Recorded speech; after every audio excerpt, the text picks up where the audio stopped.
Bonjour à tous, c'est un grand plaisir d'être avec vous cet après-midi, de partager ce moment, d'écouter l'ensemble des speakers et de voir que finalement tout ce qu'on est en train de décrire, je crois, converge. Et donc je vais essayer de vous apporter ma pierre à cet après-midi. En fait, quand Didier m'a invité, au début, j'avais compris que c'était pas humanisme et profit, mais humanisme et sportif, qui est l'anagramme de profit. Donc j'ai sauté dans le truc et je me suis rendu compte un petit peu tard que c'était autre chose, mais je vais malgré tout essayer de partager avec vous ce que j'essaie de faire. Donc effectivement, ma vie, elle a démarré avec le sport, avec beaucoup de bonheur, puisque j'ai eu l'immense privilège et honneur de porter les couleurs de la France pendant une dizaine d'années, pour un sport qui est assez peu connu, qui est la lutte. Donc généralement quand je dis ça, les gens se figent en se disant on ne peut pas partir maintenant, sinon il va nous rattraper. Je vous rassure, je suis là, je ne peux rien faire, mais ça a été un moment important de ma vie, une dizaine d'années, à voyager, à rencontrer énormément de choses. Et c'est vrai que le sport a ceci de particulier quand vous le pratiquez à petit comme à haut niveau, en fait, c'est qu'il vous permet des rencontres qui vont bien au-delà des rencontres éphémères, des rencontres futiles. Généralement quand on a ce socle, quand on a transpirer ensemble, quand on s'est combattu, quand on a finalement partagé des moments forts, arrive à se créer finalement une relation très importante. Et donc, là, je disais que ce qui m'amène ici, c'est le sport, parce qu'un jour, j'étais en compétition, j'étais en Roumanie plus précisément pour un tournoi international, et j'étais, comme tout souvent, comme beaucoup de sportifs, dans un bus. Vous avez remarqué qu'il y a souvent des rapports entre des bus et des sportifs. Moi, j'étais dans mon bus, et j'en suis sorti, je vous le rassure, et j'attendais finalement qu'on parte de l'hôtel pour aller vers la salle de compétition.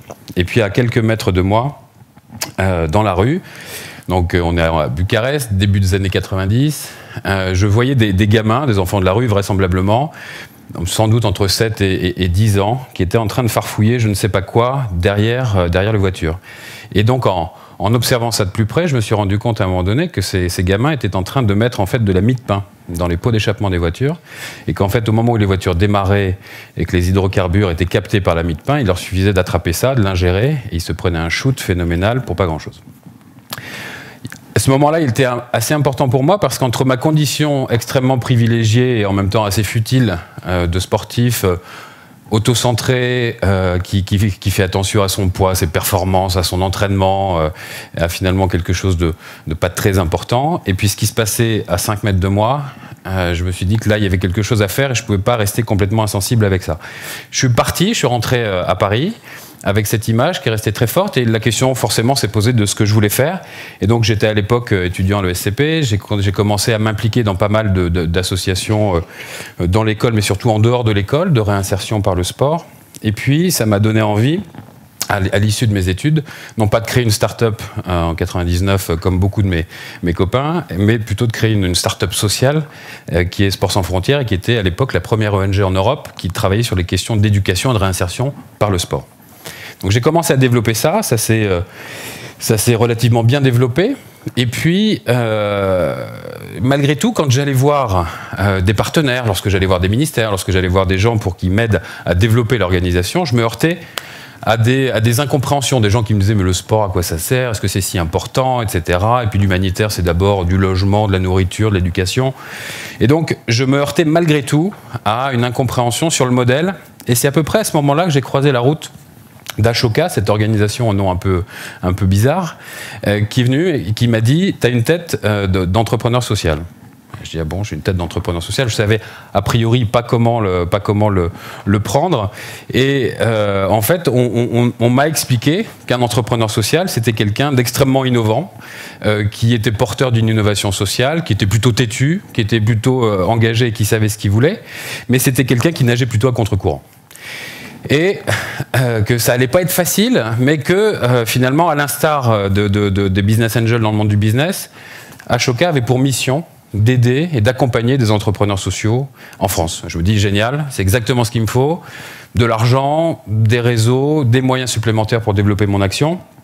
J'attendais finalement que ça se passe, et il a fallu attendre beaucoup de temps parce qu'en réalité, il ne s'est rien passé du tout. Ashoka n'était pas lancé. Donc j'ai décidé de me lancer dans l'aventure, de lancer Ashoka pour aider finalement à ces petits poissons qui sont tous effectivement à contre-courant, de commencer à créer des mouvements plus larges, et puis à créer progressivement un mouvement d'ensemble, où d'autres les copient, d'autres s'inspirent d'eux, essayent de développer le même type d'organisation, et puis à tel point que parfois leurs modèles deviennent des références et finissent par irriguer l'ensemble du secteur. Donc le modèle d'Ashoka depuis 30 ans, c'est effectivement d'être une sorte de capital investisseur philanthropique, puisqu'on le fait de façon complètement désintéressée, de trouver ses projets les plus intéressants et de mettre le paquet pour qu'ils puissent changer d'échelle. Et lorsque j'ai démarré Ashoka, il fallait montrer un certain nombre de projets. Donc on a fait venir des entrepreneurs sociaux extraordinaires d'Inde, du Brésil, du Sénégal. J'expliquais que David Green en Inde opérait des millions de personnes de la cataracte avec un procédé qui était à la fois beaucoup plus rentable, beaucoup plus efficient et qui permettait en même temps de créer de la valeur économique et de l'impact social. Je présentais des projets de coopératives de femmes au Sénégal qui s'étaient regroupées pour transformer la filière du karité.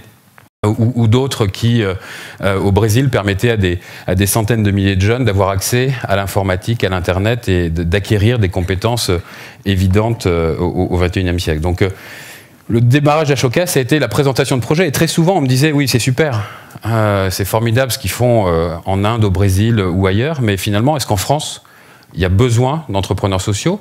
Est-ce qu'il y en a seulement?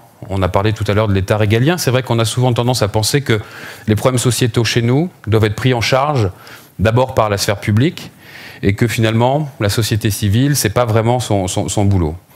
Donc il y a eu un moment important pour nous ici, ça a été la sélection et l'identification du tout premier entrepreneur social, qui s'appelle Jean-Michel Ricard, qui était un prof de gym, jeune frais émoulu de la fac de sport de Strasbourg, qui un jour se dit « j'ai pas envie d'aller enseigner, parce que je trouve que malheureusement le sport est devenu une espèce de récréation encadrée, mais j'ai envie de m'occuper des personnes âgées du 3e et surtout du 4e âge ».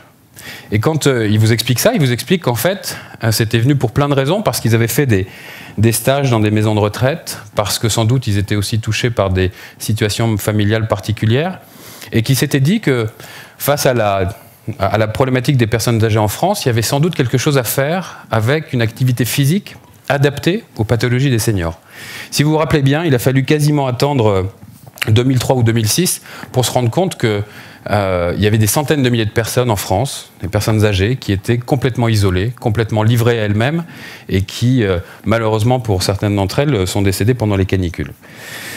Il y a un cercle vicieux pour les personnes âgées qui était quelque chose d'assez simple, mais généralement, vous savez, quand une personne est isolée, elle se dénutrit, elle mange de moins en moins, elle finit par perdre du tonus musculaire, elle finit par chuter, et là, elle peut se casser le col du fémur, la hanche et d'autres choses, et là, c'est quelque chose d'extrêmement difficile psychologiquement, parce que d'un seul coup, les personnes se rendent compte qu'elles se rentrent en situation de dépendance, qu'elles ne peuvent plus sortir de chez elles seules, que finalement, la vie est extrêmement risquée pour elles, et donc il y a un phénomène d'exclusion qui s'accélère.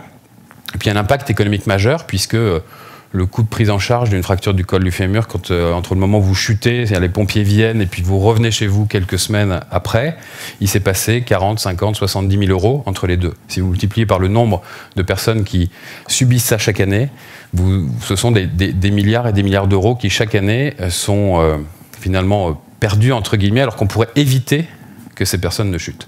Et donc, Jean-Michel, avec son coéquipier de toujours, et le cofondateur de Ciel Bleu, l'organisation, décide de proposer des activités de prévention santé, va toquer aux portes des maisons de retraite, va toquer aux portes des hôpitaux. 9 fois sur 10, la porte se referme. Bien évidemment, ils ne sont pas médecins, ils ne sont pas scientifiques, mais ils sont têtus, je vous l'ai dit tout à l'heure. Et donc, ils s'accrochent et ils essayent de proposer leur modèle. Leur modèle finit par s'imposer progressivement. Un certain nombre de médecins commencent à comprendre. Et puis, finalement, aujourd'hui, c'est une organisation qui a plus de 300 collaborateurs, qui touche près de 80 000 personnes par semaine, qui divise par 2 ou 3 le risque de fracture pour les personnes qui sont traitées. Et une récente étude d'un cabinet de conseil a montré que si on appliquait le modèle de Ciel Bleu à l'ensemble de la population cible pour à la fois la réduction des fractures et le diabète de type 2, on pourrait gagner jusqu'à 56 milliards en 9 ans. Donc la création de valeur d'un entrepreneur social, elle n'est pas forcément visible, elle n'est pas forcément dans son compte de résultat, elle est souvent en creux, mais elle est extrêmement importante. Donc Ashoka a fait ça pendant près de 30 ans, soutenir des entrepreneurs sociaux comme ceux-là, un peu partout dans le monde. Et ça nous a permis finalement d'acquérir une certitude importante qui était de se dire les entrepreneurs sociaux sont une source d'innovation phénoménale. Par contre, très souvent, leur changement d'échelle est un vrai problème. pour plein de raisons. Problème d'accès au capital, problème de plafond de verre, problème de structure juridique, tout un tas finalement de problématiques qui font que parfois, et très souvent, les entrepreneurs sociaux restent à une certaine taille alors que leur modèle mériterait de se développer. La question qui se pose aujourd'hui, c'est de se dire comment est-ce qu'on peut accélérer ce changement. Quand on regarde le nombre de bénéficiaires qui sont ceux de nos entrepreneurs sociaux, si on les cumule, on est très certainement à 150 ou 200 millions de personnes dans le monde. On pourrait penser que c'est bien. En fait, en réalité, on est très très loin de la population cible qu'on veut toucher. Imaginez, 4 milliards d'individus dans le monde aujourd'hui vivent avec moins de $2 par jour. N'ont pas accès forcément à des systèmes de santé, n'ont pas forcément accès à l'énergie. 1 milliard d'entre eux souffrent de famine. Comment est-ce qu'on peut aujourd'hui proposer des solutions qui soient à l'échelle de ces enjeux? Les entrepreneurs sociaux, on l'a dit, ou les ONG ou la société civile ne peuvent pas répondre à tout ça. Se pose alors la question des autres leviers, et un des leviers qu'on a identifié, c'est clairement le rôle du business. Comment est-ce que le business pourrait aujourd'hui travailler vers ces sujets-là, en se disant que finalement, si vous regardez les 4 milliards d'individus dont je vous parle, on pourrait se dire, et pendant très longtemps on s'est dit ce sont des pauvres, ce sont des gens à qui il faut donner un toit, donner des médicaments, donner de l'éducation. Mais il y a un courant qui depuis quelques années pose la question de savoir si ce sont des bénéficiaires, des gens pauvres, ou est-ce que ce sont simplement des clients différents, qui peuvent payer, mais qui vont devoir payer des produits, des services différents, des circuits de distribution différents, et qui doivent être adressés avec certaines particularités. Et quand vous regardez les entrepreneurs sociaux qui travaillent avec ces personnes-là quasiment quotidiennement, qui ont développé des modèles très intéressants, qui sont finalement quotidiennement aux côtés de ces populations.